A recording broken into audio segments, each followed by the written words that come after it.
esa va de Cuba, ¿y por se había que dedicar tus abuelos Jaime Penendiego Carube, a medida que Villeco a ver Boejara, o para ver Boejara, un bajo a Penendive, bachillerato técnico, a ver Boejara Cuera, o a supervisión, a pedir vende Rogaguá, vende Sir Penderú, a ver su escuela, que te ima y pedí, a pedirme maná, que te ima y pedí tu Isabela. A esa veneno envió y por ahí te reirasa. A pita hoy ver da iku que muñequi a veces a yepemo y sabe antes no se puedan vaya en esa ambiente a ver con la vera.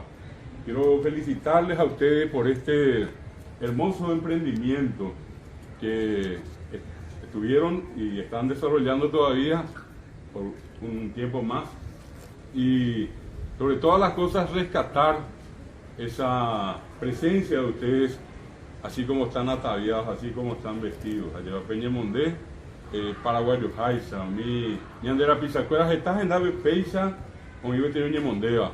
Abicoya mi Aguazú, Ñandera Eva fiestas tradicionales, mi Sajabe, Ñanojeja, Yajesauca, o para ver Ñandera Pisacueras. Si hay algo que a nosotros nos distingue como nación, como parte de esta República del Paraguay, es la cordialidad, y es lo que yo he visto en la sonrisa de cada uno de los jóvenes, de los estudiantes de esta tan importante institución que es el Centro Regional de Educación Saturio Ríos, una institución señera, una institución que ha dado a numerosos egresados que hoy día son profesionales en distintas áreas de nuestro país. Tuve la oportunidad de preguntarle inclusive a algunos de ustedes, a los que están en el tercer año, si qué carrera estudiarían, y ya algunos me indicaron que les gustaría ingeniería, escuché a alguien que decía periodismo. En fin, de acá van a salir muchos y con una preparación solvente, una preparación que en este caso le va a ayudar mucho dentro de la universidad. Yo precisamente estoy con ustedes acá y lastimosamente tengo un compromiso después. Tomo un examen acá en una de las facultades, soy profesor de la Universidad Nacional y es esa también la razón. Probablemente con más de uno de ustedes en algún momento nos volvamos a cruzar otra vez. Y es importante el verles a ustedes hoy mostrando lo que somos los paraguayos. Y andé, están más ya sabe, pues. Está ella tu uvares ella sabe, pues. Están de poner ya huerecoa venir. Yo creo que al hablar del folclore, tradicionalmente el mes de agosto, en una extensión que ustedes están haciendo hoy acá, en este día de septiembre, hoy por ejemplo recordamos el día de la alfabetización. Y para que ustedes sepan, hay muchos jóvenes de la edad de ustedes, hay niños y hay adultos que por ejemplo nunca aprendieron a leer y escribir. Increíble, cierto y doloroso. Esa gente no tiene las mismas posibilidades que tienen ustedes. Ustedes son libres gracias al conocimiento. Cuanto más saben, más libres van a ser siempre. La libertad para mí particularmente no radica en el dinero y en las posesiones, sino que en la posesión intelectual, en la capacidad intelectual. Por eso nunca pierdan tiempo en aprender. Y les toca hoy, mañana, pasado, cualquier hora del día y en cualquier lugar, algo para aprender, dedíquense a aprender. Cuanto más sepan, más sabios van a ser y más posibilidades van a tener para afrontar con éxito la vida. También hoy se recuerda a un gran paraguayo, un paraguayo que murió en la guerra del 70. Muy joven falleció él y fue uno de esos grandes patriotas que tuvo el Paraguay cuando se genera la triste y trágica guerra contra la Triple Alianza. Y digo bien claro, guerra contra la Triple Alianza. El Paraguay quedó diezmado. No existe una guerra hasta hoy en el mundo donde tanta gente haya sido asesinada. Ninguna guerra en el mundo. Cuando se dice que el Paraguay fue diezmado, quiere decir que el 90% de la gente fue asesinada acá. Yo he escuchado a militares, a gente que se dedica al tema de la historia y, por ejemplo, siempre se recuerda que una guerra se gana ya inclusive con dolor, con un 10, o un 5% de fallecimiento de los adversarios. Si llega a un 20 o un 30, ya es una cosa terrible. Si se llega a un 50% es una tragedia. Acá hablamos del 90%. Y ustedes que están sentados acá, y yo, y sus profesores y sus padres, somos la generación que después de mucho tiempo de haber sufrido las consecuencias de la guerra, hoy podemos vivir en un ambiente como este, estudiando y con la posibilidad de trabajar. Es triste mencionar esto, pero tengo que hacerlo, ¿verdad?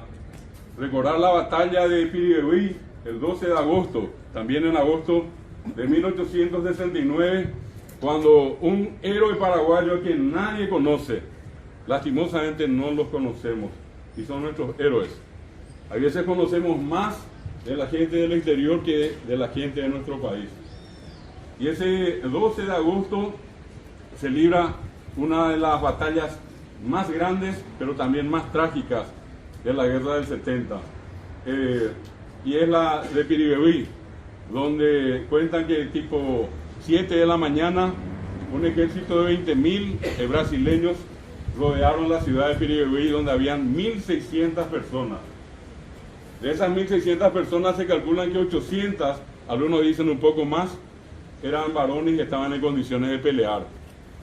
Y los demás eran niños, y eran mujeres, y eran ancianas, y eran embarazadas.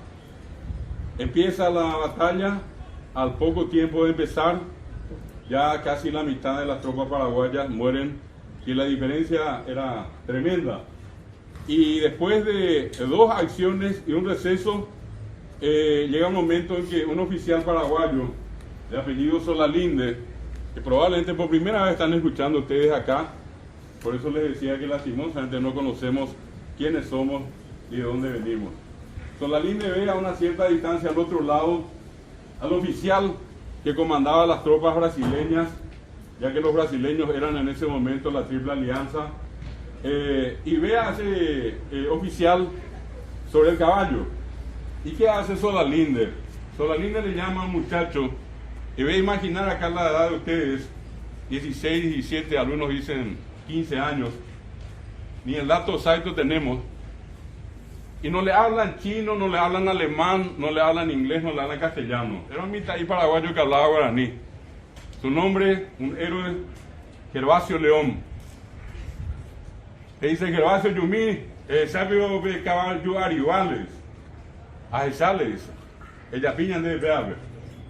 Y ese muchachito de 15, 16, 17 años se acuesta en el suelo, apunta al fusil y le da un disparo certero y mata al comandante de las tropas brasileñas, un general de nombre João Mena Barreto. João Mena Barreto, que resultó ser la pareja sentimental del conde Deu, el comandante de la Triple Alianza. Deu se enoja, terriblemente enojado, y ordena que por la muerte de João Mena Barreto se borre a Piribebuy del mapa. Y comienzan a matar.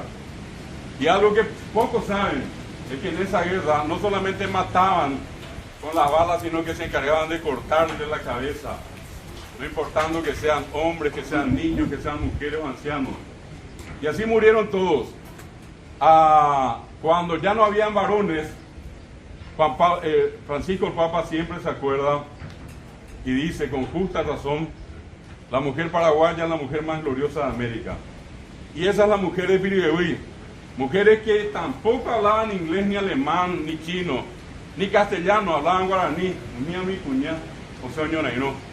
Y esas mujeres no tenían armas, esas mujeres tenían palos o garrotes, tenían las famosas botellas de cacué, tenían piedras y cuando más agua hervida. Y como se dice en términos militares, hacía pecho gentil, salieron y se enfrentaron a los brasileños, que de sus caballos se encargaron no solamente de asesinarlas, pasarles encima, cortarles la cabeza. Dejan unas cuantas mujeres. Es tan triste esta historia. Esas mujeres fueron violadas por los brasileños. Tiempo después, estas mujeres se enteraron que quedaron embarazadas de sus violadores brasileños. E hicieron algo que probablemente ninguna mujer haría en el mundo. que probablemente si hoy analizamos alguien va a decir, ¿por qué loca? ¿Por qué hicieron eso? Eso no se hace. Pues me gustaría que cada uno nos pongamos en los zapatos de esas mujeres para sentir lo que ellas sintieron. Esas mujeres que hicieron cuando se enteraron que quedaron embarazadas de sus violadores brasileños, mataron en sus vientres a sus hijos. Y esa es la mujer paraguaya. Así todo como pasó tan triste la historia. A mí me gustaría que todas las chicas y que todos los muchachos acá sepan de dónde venimos. Cuando 4 días después de salir a la batalla de Acostañú, también en agosto, eran 16.000 y eran 3.000 niños. Algunos dicen un poco más. La batalla empieza nuevamente tipo 8 de la mañana y de manera sanguinaria desde los caballos con las tropas iban asesinando a niños. Niños que podrían tener la edad de aquellos que acá están en el jardín o están en el preescolar. Yo quiero que se pongan en esa imagen por un ratito y vean niños llorando y ver en este caso también la imagen de niños que eran asesinados y se les cortaba también las cabezas. Esos niños lloraban y pedían socorro. ¿En qué idioma? ¿En inglés? ¿En francés? ¿En alemán? Esos niños hablaban guaraní. Y en guaraní murieron también. Esos niños son los que finalmente en un número de 2.000 fueron asesinados. 500 se cuenta que quedaron prisioneros, niños prisioneros en una guerra. Y 500 fueron los que, como pudieron, se escaparon. De allí venimos, de esa guerra, de esos antecedentes. Un país que queda diezmado y unas mujeres que después se convierten en heroínas ya en la guerra y después porque ellas se encargaron de repoblar el Paraguay. Se cuenta que éramos 120.000 más o menos al terminar la guerra. Y después de todo ese proceso al llegar a la guerra del Chaco, dicen que estábamos rondando los 500.000 habitantes nuevamente. Mujeres que llegaron a tener debajo por arriba de 20 hijos.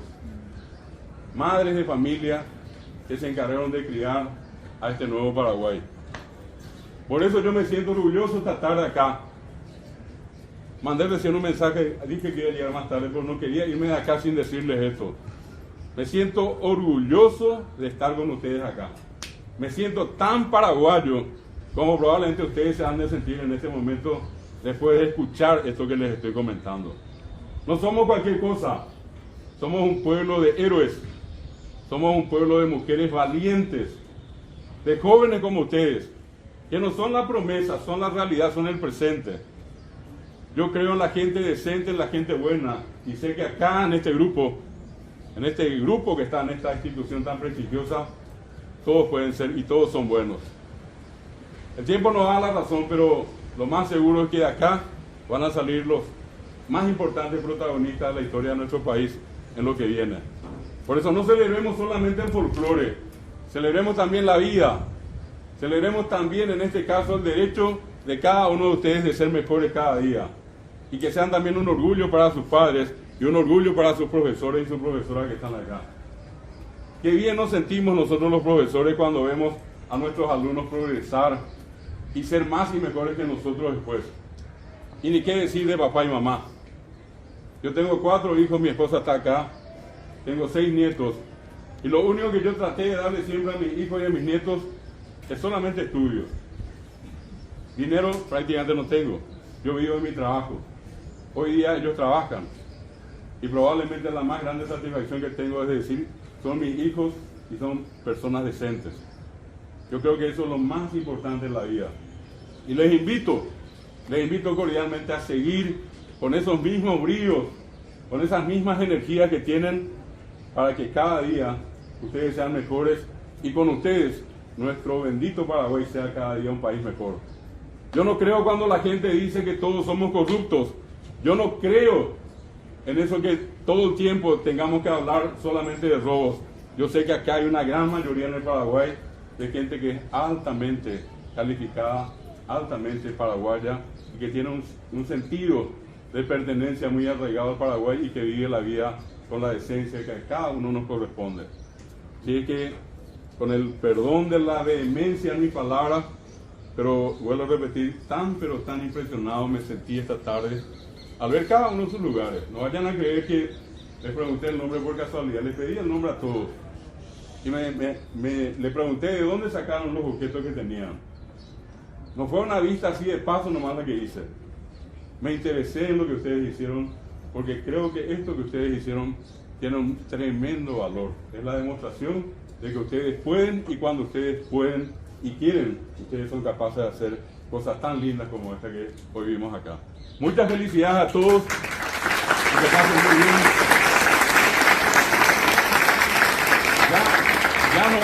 Ya no es el día del folclore, pero me gustaría que cada día sea el día del folclore en la mente de cada uno. No dejen de escuchar esa guarania que allí tan amablemente inclusive me hicieron escuchar con el violín. Este año Mis Noches Sin Ti cumple 80 años. ¿Por qué no escuchar una linda guarania de vez en cuando? ¿Por qué no comer esos platos típicos? Yo sé que es costumbre, pero no olvidemos eso. Y que podamos con ustedes también concurrir a todos los festivales, a los encuentros como lo que en este caso se suelen hacer acá y en otros lugares. De nuevo, muchas felicidades, muchas gracias a la autoridad, en la persona de la profesora, y les deseo todo el éxito del mundo. Muchas gracias.